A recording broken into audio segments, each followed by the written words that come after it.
Why Terminator Dark Fate never wanted to de-age a T-800 with a digital Arnold. That is the headline on this Monday's MBE Movie News. Yes, that is correct, John. Tim Miller does go into great detail in this article in regards to why he didn't want to or was tempted to use a digital Arnold, which we previously saw from obviously Salvation and Genesis. Which I've still not seen. And I will never see. I don't think you're missing much, to be honest with you. But I think it's more to do with actually de-aging Arnold rather than you know, using that kind of effect again. But it was one of those things that, because of that, it's raising a lot of questions. We do not know, obviously, the plot to this film yet, because that's the way it should stay. But also, when we see Arnold's appearance in that trailer, John, we do see him, obviously, he's aged, he's got the beard, he's grey hair, and he's obviously looking very weathered. He really is. Stephen, I have to say, I think he looks absolutely magnificent for his age. This is a chap who has served as a senator, I believe, in California for... Governor, 2 terms. Was it? Oh, yeah, it was a governor, correct. 2 terms, wasn't it? I think it was, So this is a chap who's done it all, and he's back with all his experience in real life, hopefully mentoring some of the younger people in the cast, and just the actual character itself, Stephen. It's an interesting concept going this direction. I can understand from a purely aesthetic standpoint why Tim Miller doesn't want to de-age the T-800 once again. As she says, it's been done twice before. It never quite looks quite right. We have got to a stage where the CG is incredible. It's almost perfect, but it's never quite right. And there's no need for it here. They're going off in a different direction, and that is what Miller says, Stephen. He says, I don't want to quote him exactly because there is some unnecessary profanity in there. I says to you that it's exactly why this guy was a perfect fit for the first Deadpool movie. It's almost like Wade Wilson is coming straight from him. It certainly is, John. Been possessed by him. But yeah, Stephen, he basically says we are embracing the reality of what it means to be a person of a certain age who is called upon to be heroic. I love that. I always like stories like Rooster Cogburn and True Grit, things like that. Flawed heroes are so much more interesting than young, perfect ones to me. And it looks great. There are so many women on the set who are like, oh my god, this is the best Arnold's ever looked. I'd agree with that. I actually think it looks pretty damn good for his age, as I said. He's different from Mr. Olympia. He was a god, but there's something about him at this age. He has that realness. Now, Stephen, you can go through that and pick holes or just pick interesting little tidbits out of that quote. But the one thing that struck me was the use of flawed heroes are so much more interesting than young, perfect ones to me. So he's going to be a flawed figure, this T-800, or the Terminator, as they are dubbing him in this movie. That's interesting. That may give some of credence to these little theories we've seen, potential synopsis leaks or plot leaks, where they're saying that this character isn't the same. Well, we know he's not the same one from Terminator 2. It can't be. But he's come back from the future with a different mission to obviously kill John Connor or do something else. And this is obviously angered Sarah Connor. And this is why she's on the vengeance trail, and she says to him in the trailer, after this is all done, I'm going to kill you. I think he says that's understandable or something. So he's obviously done something, and that holds some credence for those things. I think you're right, John. I think those trailers heavily hinted at that there's obviously something happened with Sarah Connor and this Terminator. This quote as well that came in, I think it's Tim Miller again, says there are moments in Dark Fate where you kind of feel sorry for Terminator, for the T-800. It's like, I hope he gets destroyed, but I hope he wins against this. That's speaking about the Rev 9. This is obviously the Gabriel Luna character, this more advanced Terminator. Terminator 3 Rise of the Machines, you kind of got that sympathy for the T-800 and that when he was up against TX, that female, the female one, one where he was getting his, he was getting his, you know, his ass kicked, as they say in the US, and he was getting thrown all over the place, and he did sympathise with that character to a point. I think he handled himself well, obviously, in Terminator 2, considering what he was up against with the Robert Patrick T-1000. But that again, from that story... and he absolutely destroyed Sam Worthington's character in Salvation, but he was younger then.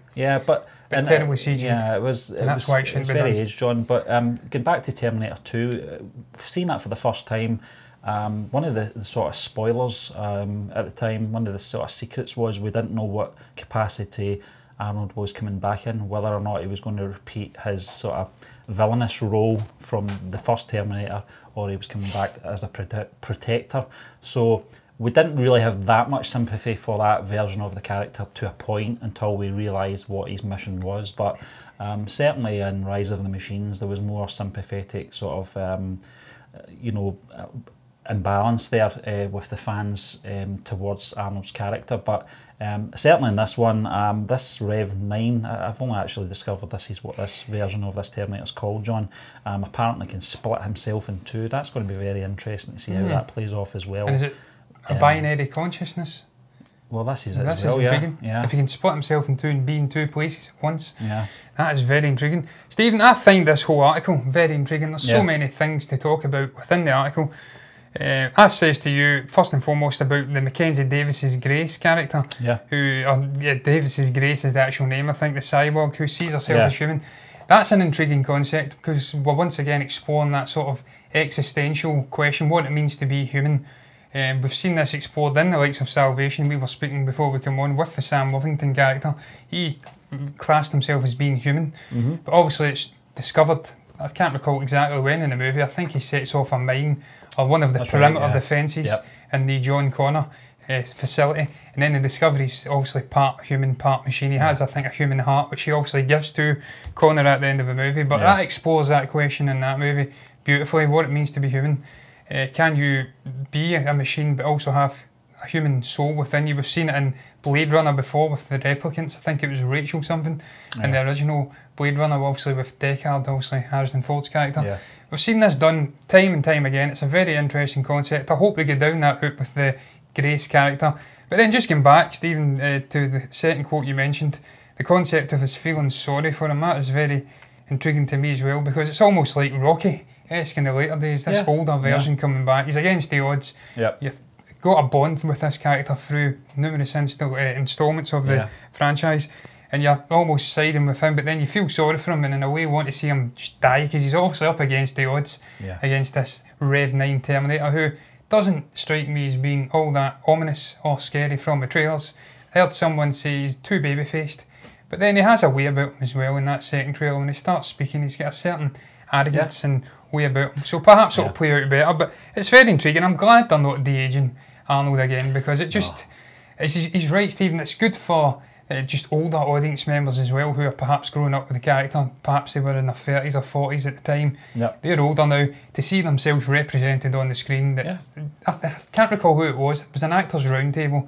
One of the actresses says there's not enough positive casting roles for older people. You always see people going senile or just losing the plot. At a certain age, you want to see them still going as older in their prime. Yeah, sort of stereotypical older, grumpier person. Soppy sitting in the house. So you want to see older people being represented in more positive roles. So it's good for Torino, that. You know, the Clint Eastwood, he wrote that for himself, obviously. But you're right, John. I think it's a good platform and it's a good opportunity. Again, not just Arnold Schwarzenegger, but Linda Hamilton as well, which we've seen from the trailer so far. She looks like she's in the mood to kick some ass. But listen, John, we'll move on to our second article this week. A little bit of tidbits here for the Ghostbusters 2020. First of all, we'll talk about details that will reveal, or should reveal, more about Paul Rudd's role in this. Now, I don't know if you've seen the actual video clip of him outside the sort of that landmark. I think he spins around, doesn't he? Yeah, his voice is very recognisable, but it's confirmed obviously once he spins his camera around. I think it was maybe on his iPhone or something like that he was doing it. And that was sort of the announcement that Paul Rudd was cast for the forthcoming sequel film, John. I know that Ivan Reitman, who was the original director on the 84 and 89's version, we know that his son Jason is going to be helming the Ghostbusters 2020, but it's just an article in regards to what Paul Rudd's role could be.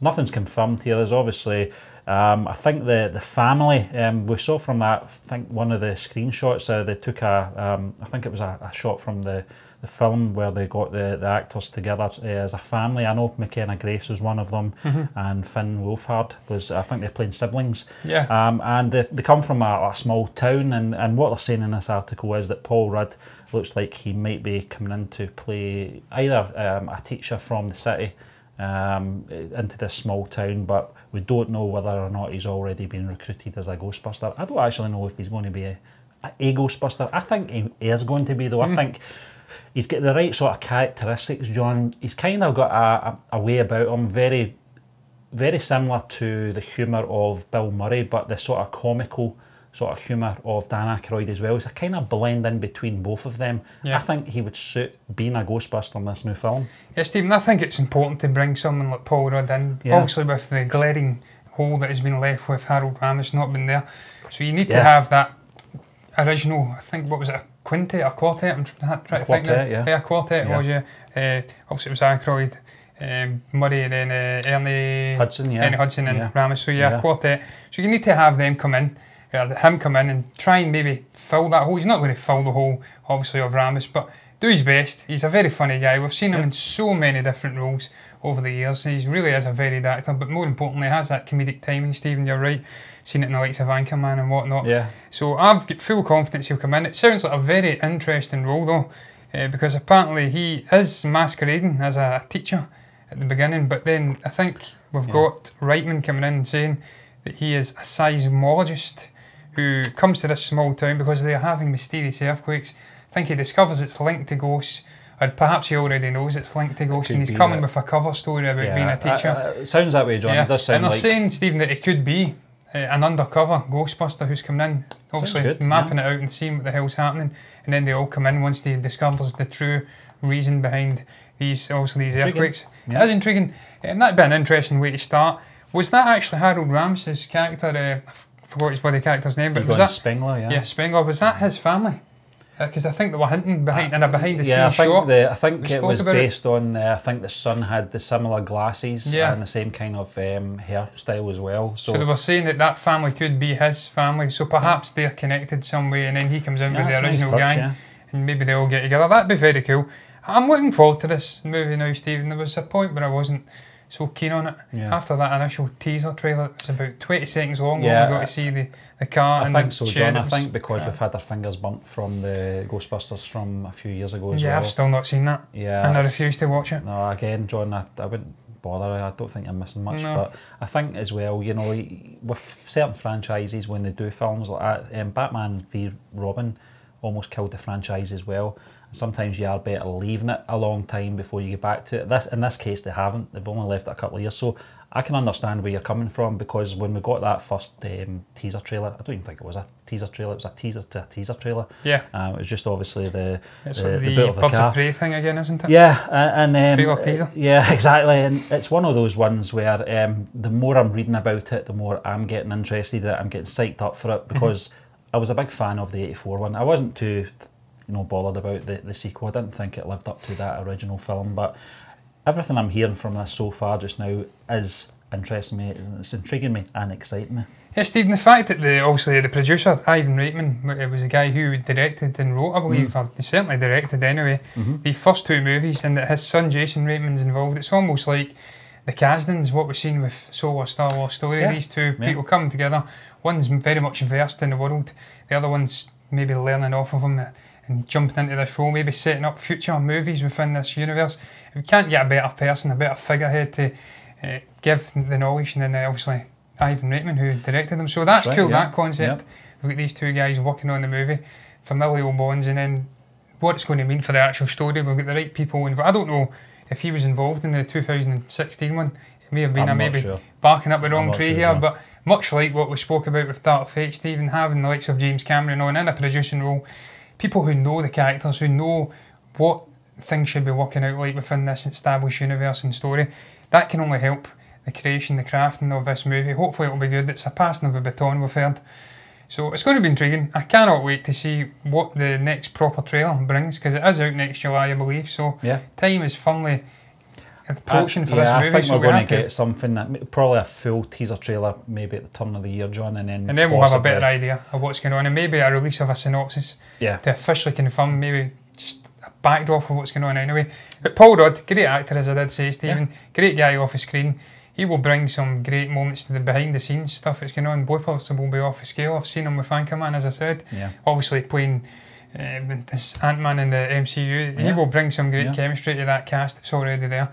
I think there's another chap coming back, Steve, which we'll get on to next. He's confirmed. Yeah, it's coming back for this. It's Ernie Hudson, John. He's coming back to play. Whose name I couldn't say. Winston Zedmore, I think his character's. Yeah, he's actually posted a video to one of his fans. I think Ernie's actually one of these chaps that does these sort of hire me for videos for messages, etc. and that kind of thing.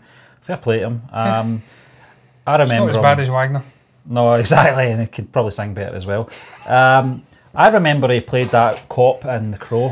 He was always one of these actors that turned up in films and was always the sort of grounded one. Certainly in Ghostbusters, the original film, it does say in the article, you know, he wasn't interested in the supernatural or anything like that. Like most people, he was just applying for a job and it was a job to him. But the more he got involved in it, the more he sort of got, you know, he got the sort of the buzz for capturing, you know, the ghosts and stuff like that.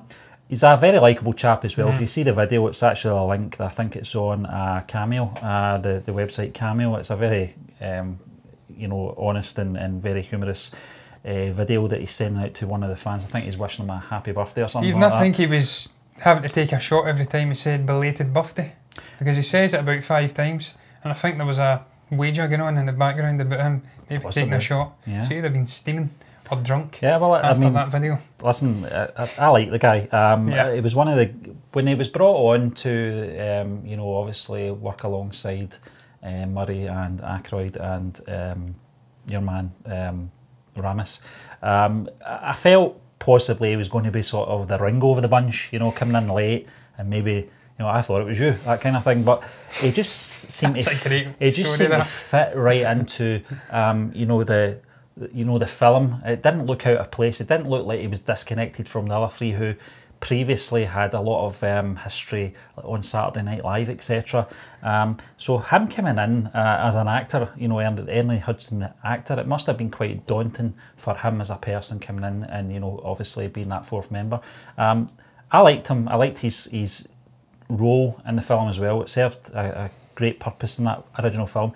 I'm very interested to see what he's going to do in this 2020 version as well, John. Whether or not he's going to have a bigger role than actually Dan Aykroyd and Bill Murray. I've got a funny feeling he will have. I don't think... Certainly looks as though he's aged better, that's for sure. I've seen Dan Aykroyd. And his head of hair as well, John. Yeah, his head of hair is magnificent. I think he's, without a shadow of a doubt, Stephen, since the passing of Harold Ramis, without a doubt got the best head of hair of all of the OG Ghostbusters, because Bill Murray's is gone.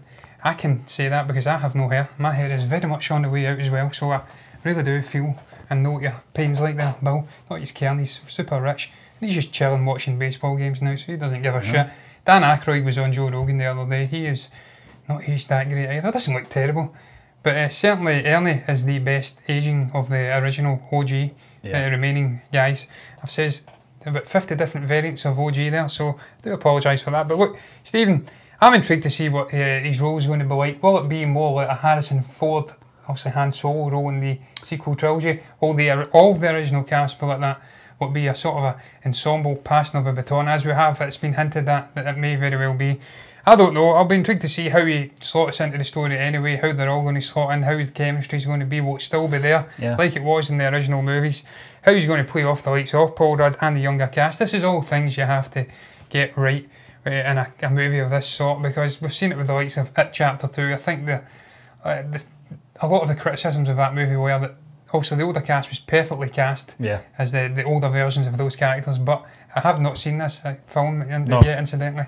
But apparently it didn't quite work the way they played off, the way that they structured the movie, so that'll be one of the things they'll have to get absolutely perfect if this is to be a success and set up future sequels in this maybe quasi-universe they're setting up for Ghostbusters. They have to get the balance right with the older characters. Passing the baton moment has to be handled just correctly, so you can keep older fans of the franchise happy, maybe newly invigorated, want to go forward, but bring in a whole host of new generation of fans. But yeah, it's great to see the guy fully embracing the role, Stephen. The video was great. It was a short little 2-minute video or something. Wishing a big fan of Ghostbusters a happy birthday. Dead down to earth, grounded guy. Still get his original jumpsuit, and by all accounts, it fits him perfectly. Love that name tag, incidentally. Just get that little hint of World War II goodness, but it's get the zaniness of an 80s flick with the red writing, so just epic. I'd love to get my hands on one of those jumpsuits. I'd hang it behind the wall there, man. That'd be a great set dresser. But yeah, cannot wait, man. Cannot wait to see how these original guys coming back. Just a shame that Ramis can't join them. Yeah, sadly, because that would have been the perfect way to redo it. But look, that's life. Yeah. But yes, Stephen, we will move on because I've not got much more to add, and I know you're done with that story. Yes, to the next part of the show, which is also going to be the box office part, where we do break down the top 10 best performing movies in the United Kingdom's box office. What is in at number 1 this week? You were just talking about it there, John. It's It Chapter 2 in its first week. It's grossed 7.4 million over the weekend. Overall, that is. Yes, 7.4 million. Very impressive start, Stephen, for It Chapter 2. As we do know, and we have said many a time before, the UK doesn't seem to embrace horror movies quite as wholeheartedly as the States do. That Halloween movie from last year, I don't want to say it bombed, but it kind of bombed over here. I think it was about £14 million or something, which is shite. But look, that is a great start. Opening weekend, 7.4, I think he says, £1 million. And $323.3 million worldwide. We did mention, and I think movie news last week, second biggest horror opening of all time, only to It Chapter 1 from 2 years back. Yeah. So it's a swimming start for this movie. Andy Muschietti will be happy, Bill Skarsgård will be happy, and so will the rest of the Losers gang. Yeah. Old and new. So I've not seen it yet. I can't wait to see it. No, I can't wait can't either, fit it in. Yeah, because it's so long. We'll get there. But listen, this is a film we have both seen. It's Once Upon a Time in Hollywood. We've seen it twice, actually. And it's in its fourth week now. It's grossed 1.1 million over the weekend, 18.4 million overall. 18.4 million is a fantastic performance, Stephen, for a film of this nature, celebrating a bygone era of Hollywood. Yeah. Many people over here will be disconnected from this story, won't really want to perhaps go and see it, unless it is because it's of a Tarantino film, and they're obviously a fan of the man himself, much like us. Yep. Big fans, that's why we went to see it. General audience though, perhaps not inclined, but look, maybe they were, because it's doing very well. $329.4 million worldwide, $90 million budget. It is still second overall in the Tarantino showdown, Stephen. I think it may be Inglourious Bastards, which is topping it at the moment. Really? No, it's Django Unchained. I'm taking that back. Yeah. $162.8 million domestically, that is, in the States. Impressive stuff. But it was a great film. It was that, John. But we'll move on to number 3 this week in the box office. Angel Has Fallen. This is obviously the second sequel to the franchise. It's in its third week now. It's grossed £700,000 over the weekend, 5.9 million overall. Yeah, Stephen, still not seen this one yet either. I don't know why, because I enjoyed the previous two. But look, maybe it's for the best, because $60.38 million worldwide off of a $40 million budget. That ain't good. That is not good. That is not making a profit as it stands. Although, interestingly, just $2.2 million off of the London Has Fallen sequel, which I actually really enjoyed. So maybe I'm being harsh on it. Maybe it's just not connected with people, the promotional campaign. Who knows? Who knows, John? But listen, we'll move on to number 4 this week, in its 8th week now. It's The Lion King. It's grossed another £700,000 over the weekend, 73.2 million overall. I can't believe that's 8 weeks. It seems a lot longer than that. Yeah. I went the opening weekend, Stephen. I remember it very, very well. I can't believe it's 2 months ago. The fact that this movie, 2 months on, £700,000, it's still grossing over its weekend cum. Very impressive. It's now sitting at 1.616 billion. I don't know if that's how you even say it there. I'm just adding in that little $16 million though, because I feel like it's necessary. Nearly $17 million on top of that $1.6 billion cum. $260 million budget. Fantastic success for this Disney remake. Obviously it was branded Soulless Hollow, but what do they know? Yeah, what do they know? But listen, John, number 5 this week, it's Polityka. It's in its first week. It's grossed £500,000 over the weekend, and of course overall. Stephen, this hasn't got any worldwide figures. It's not very low ratings as well, John. Very low ratings, just 3.6 out of 10. That ain't good. I don't know what it's about. I think it's foreign language. I may be wrong. Yeah, it's Polish, so that'll explain why it hasn't got a wider release out with the shores of Great Britain. We also have quite a sizable Polish contingent here. So and hinting from the actual title, John, it sounds like it's a political sort of drama. Polityka. Yeah, that would make sense. But listen, we'll move on to number 6 this week. It's Dora and the Lost City of Gold in its 4th week now.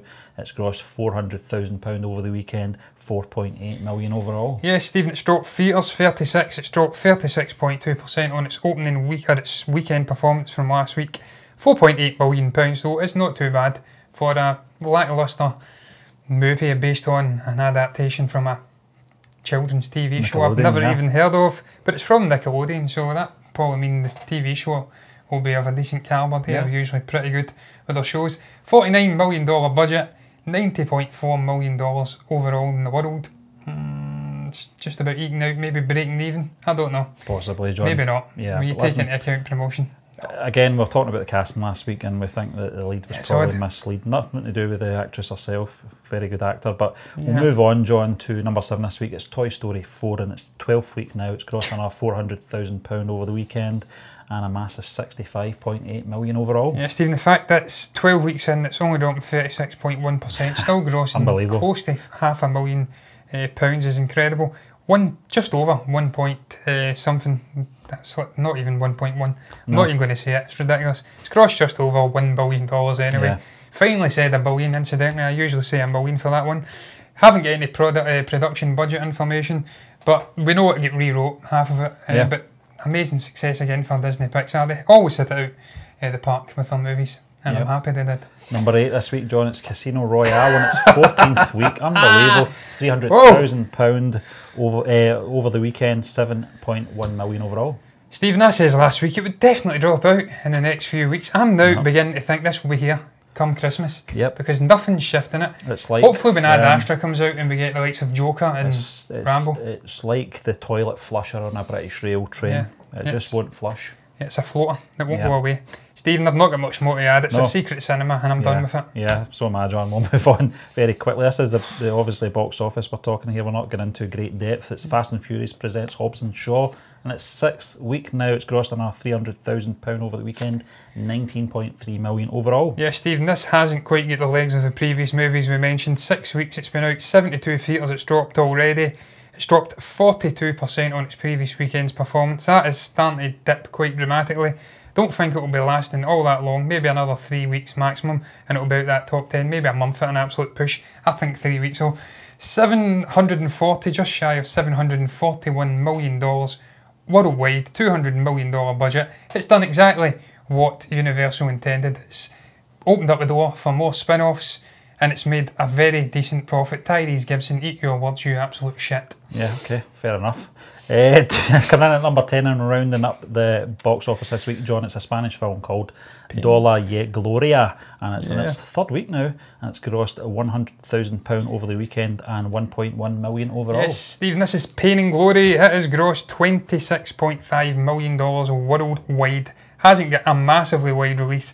Fact that it's a Spanish film, I think he says, and it's came in the top 10 of the United Kingdom after 3 weeks. Quite impressive. Probably more damning of the competition round about though. I ain't get much to add to it. Not going to see it, and that is going to round up this week's MBE movie news in the box office segment. Prior to that, if you have got anything to say about the topics we spoke about, not comments, I'm getting ahead of myself. Likes of Terminator, Dark Fate, and obviously Ghostbusters. Comment below and let us know what your thoughts were on any of them. Like the video if you've enjoyed it, subscribe to the channel if you're enjoying the content, and me and Stephen will both be back tomorrow with MBE Heroes.